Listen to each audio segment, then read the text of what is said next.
nous ne nous rendons pas compte de la révolution qui s'est passée avec l'adoption par la société des théories freudiennes et surtout de la méthode freudienne.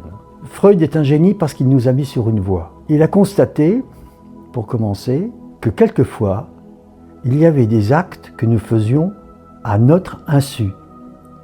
Et notre insu, c'est la définition même de l'inconscient. Nous parlons pour brusquement un lapsus. Nous prenons un mot pour un autre. Et ce lapsus est révélateur d'un centre d'intérêt, d'une énergie intérieure qui n'est pas contrainte ou qui n'agrée pas le mot que vous vouliez prononcer, qui en choisit un autre, qui révèle votre vraie nature à ce moment-là. Ou ma vraie nature, parce que je suis exactement comme vous.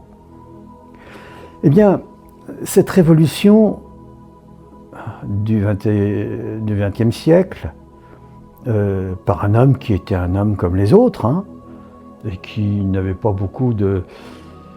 qui serait poursuivi à la date d'aujourd'hui comme prédateur sexuel. Il ne faut pas oublier. Parce que sa théorie de la libido, il la mettait aussi en pratique, même avec sa fille. Mais il a eu le courage d'aborder ces questions-là, sans tabou, en les reliant à des considérations, des observations philosophiques, jusqu'à remonter à la Grèce. Oedipe est un héros grec. Alors, comment faire? Eh bien, la seule chose qu'il faut faire, c'est prendre un psy, c'est une méthode, mais si vous voulez faire l'économie du psy, et si vous en avez le courage, parce qu'il faut beaucoup de courage, c'est d'observer ce qui se passe. Et le conseil que je vous donnerai, un cahier et un crayon. Si vous êtes très habitué de l'ordinateur, peut-être le faites en ordinateur, mais l'écrit, la main qui se déplace sur le papier et qui dessine les lettres, inscrivent réellement votre intention à ce moment-là. Et avoir une méthode scientifique, parce que Freud voulait être un scientifique, c'est-à-dire d'observer ce qui est au moment où c'est. C'est-à-dire que j'ai une remontée d'angoisse, ok. Qu'est-ce qui se passe à ce moment-là? Je peux rester dans des généralités verbales, etc.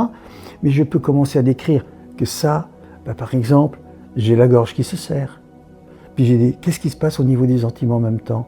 Et puis le ventre qui se... Et moi je me rétracte. Et puis si vous amplifiez les gestes inconscients qui se mettent en place, etc., vous allez découvrir ce qu'est l'angoisse réellement. Mais il ne faut pas avoir peur. Et la peur fait partie du jeu. Vous allez observer la peur, comment elle joue. Voilà pourquoi. Ça, c'est la voie royale.